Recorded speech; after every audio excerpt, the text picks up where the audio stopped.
Americans really struggle with financial behavior, have poor financial habits, and don't understand how money works. I've spent over 20 years in the mortgage banking industry, with the majority of that time reviewing all sorts of consumer financials, from income documents to asset statements to credit reports and everything in between. I know how the American consumer thinks, what their habits are, and most importantly, why so many are unable to get ahead. Today, I'm going to discuss the top 5 habits that keep people poor. In the comments below, let me know what you think are some habits that can prevent people from building real wealth. Or what are some lessons you've learned personally with money? And stick around for mistake number 4 as I share an incredible mistake that cost me literally tens of thousands of dollars. It's a great lesson on what not to do. We all have a choice when it comes to our money. We get to choose whether we are going to be consumers or producers. We get to choose whether we're going to spend our money and on what things. But these are the 5 habits that must be avoided if you're going to start your wealth building journey. Poor habit number 1, financing depreciating assets. The number 1 killer of wealth in America is depreciating assets, or assets that go down in value. And the number 1 depreciating asset in this category is the American automobile. I get it. Who doesn't want to have a nice new car or truck or SUV? Cars just aren't part of our American culture. In many cases, they are also a self-expression of the individual driver. And that's also exactly why the purchase of a new vehicle is one of the biggest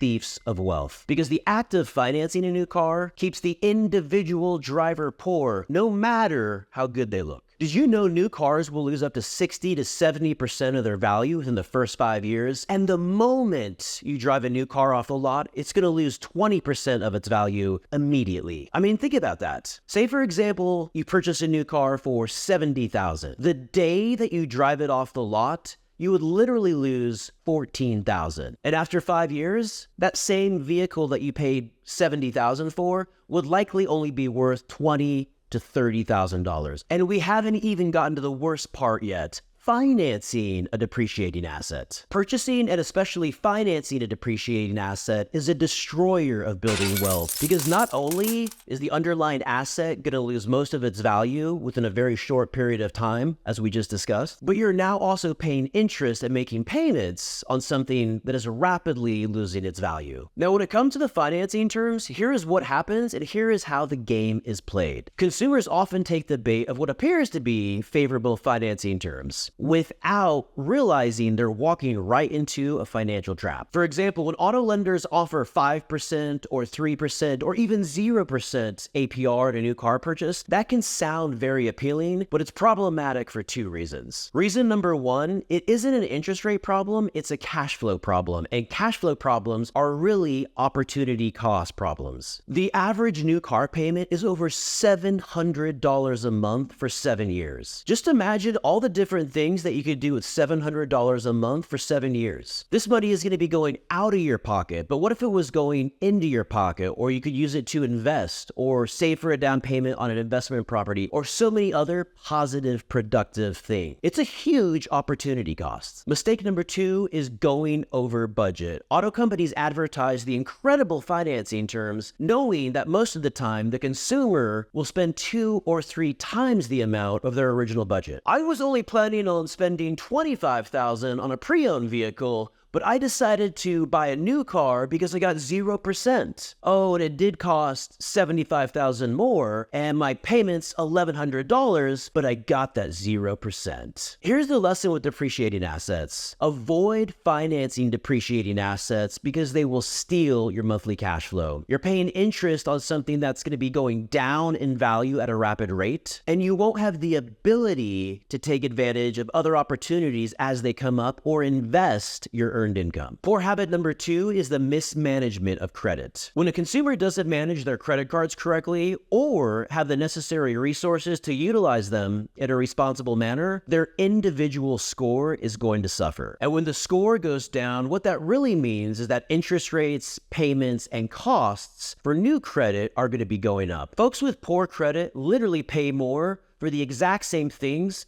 compared to those that had good or great credit. Now, there's a lot of ways to achieve a poor credit score, but these are by far the two most important. And unfortunately, they're also the ones that most Americans struggle with. Number one is the utilization of revolving accounts. What this means is how the consumer manages their revolving credit. And what I mean by that is credit cards. So few Americans understand that credit utilization is the second most important feature in determining credit scores. It works like this. The credit bureaus look at the total balances on the credit card and compare that to the total credit limit. For example, if someone has a balance of $2,000 and their limit is $10,000, that would be a credit utilization rate of 20%, which would be considered very healthy. The problem, though, is the credit bureaus will start to ding your credit if your credit utilization rate goes over 30%. And most Americans? Well, most Americans have a credit utilization rate of 60 or 70%, and a lot of Americans, they max out their credit cards. Maxing out your credit cards is absolutely one of the worst things you can do for your credit score, and it can drop your score hundreds of points or more all by itself. And number two, which is also the most important factor with credit, is timely payments. It doesn't matter what type of debt you have, it is absolutely critical that the payments are made on time and not reported late to the credit bureaus. Here's a tip though that most Americans aren't aware of. The credit bureaus will only report you as late if you are greater than 30 days late past your due date. Yeah, you heard that right. So if you have a debt due on the 1st of the month and you pay it on the 15th of the month, from a credit reporting perspective, that isn't considered late until it's after 30 days late. Unfortunately though, many consumers still make payments that are greater than 30 days late. And when that happens, it will have disastrous consequences on your credit score. Most Americans aren't aware that payment history makes up over 40% of the actual credit score. The lesson with credit is that you must manage your credit and use your credit cards in a responsible way. Always keep your utilization rate under 30% and always make your payments on time. You do these things, your credit score will be in tip-top shape. Fail to do this, and you will literally pay for it the next time you need a loan. Poor habit number three, not using credit or cash to purchase cash-generating assets. I can't tell you how many times I come across folks that have all types of credit. They might have credit card debt, student loans, a loan on their RV or their boat,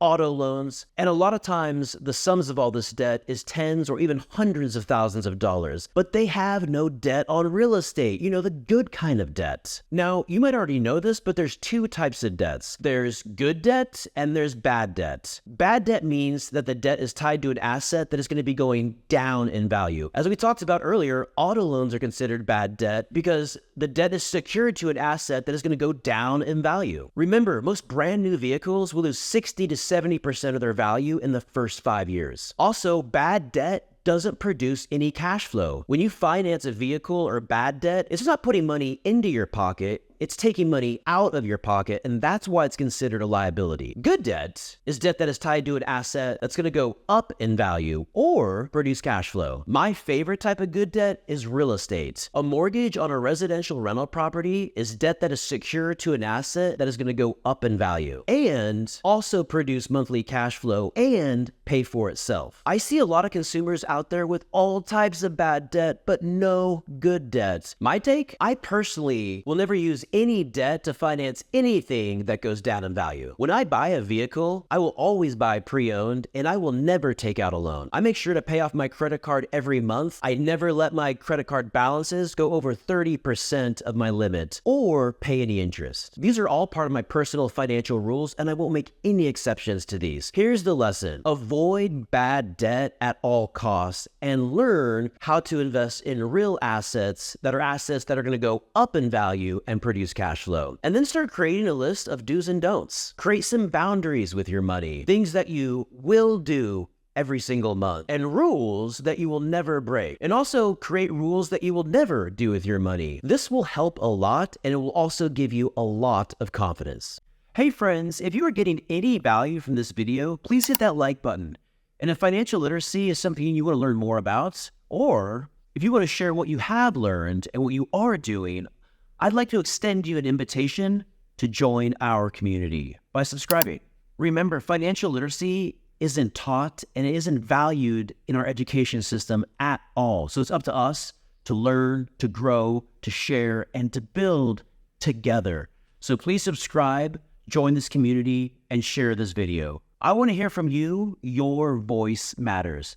Now let's get back to the video. Poor habit number 4, excessive consumer debt. Americans love their debt, and a lot of the debt Americans have is consumer debt, which is usually considered bad debt. And the facts are the facts. We talked about credit card debt earlier, but those individuals who have credit card debt are more likely to have other forms of debt, like auto loans, student loans, maybe even personal loans, and other types of debt. You see, what happens is that too many Americans have too much debt. When your entire life and livelihood is financed, all the income you receive from your job is going towards paying off other debt every single month. A lot of Americans have all of their paycheck going towards debt each month, if not worse. And if you don't have any cash flow left over, it's going to be impossible to plan for the future, create the emergency fund, buy your first home or that first investment property. It's called opportunity cost. If all of your income is going towards debt payments, you don't have the opportunity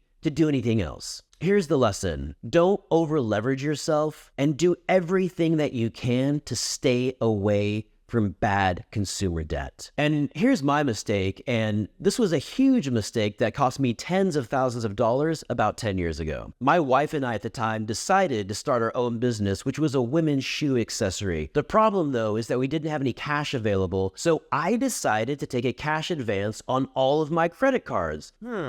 What a mistake, and that was such a huge mistake. Not only did I get charged around 5% right off the bat, which cost around $2,500 because the amount that I borrowed was around $50,000, but it was also a mistake for these 3 reasons. Number 1, by maxing out all my credit cards, my credit utilization rate was over 30%. In fact, it was close to 100%. Remember, when your credit utilization rate goes over 30%, it will start to drop your score, and my score dropped over 200 points. Number 2, because my score dropped so much, I then wasn't able to look at more secure and more flexible financing options, like a home equity line of credit or a cashed out refinance. So I really trapped myself into this financial box. In other words, it was really poor financial planning. Number 3, the business ended up not working out, and I was then on the hook for the balance. It really disrupted my monthly cash flow and added a ton of financial and emotional stress. I actually had to sell an asset to pay this debt off, which was my home. I was able to make it out, but it cost a lot of money, a lot of cash flow, and a lot of opportunity, and added a ton of financial and emotional stress. Please don't ever do something like this and make my mistake your mistake. Poor habit number 5, lifestyle creep. This is a big one that a lot of people struggle with as their income increases. For example, they might get a 10% raise at their job and start earning $1,000 more per month. But as soon as they get that raise, they then find a new liability like a car payment to take the place of the earned income. So that raise from the income never makes it into the asset column because it's going towards paying another liability. When you don't fill up your asset column and you continue to add to your liability column, it's impossible to build actual wealth. You must own real,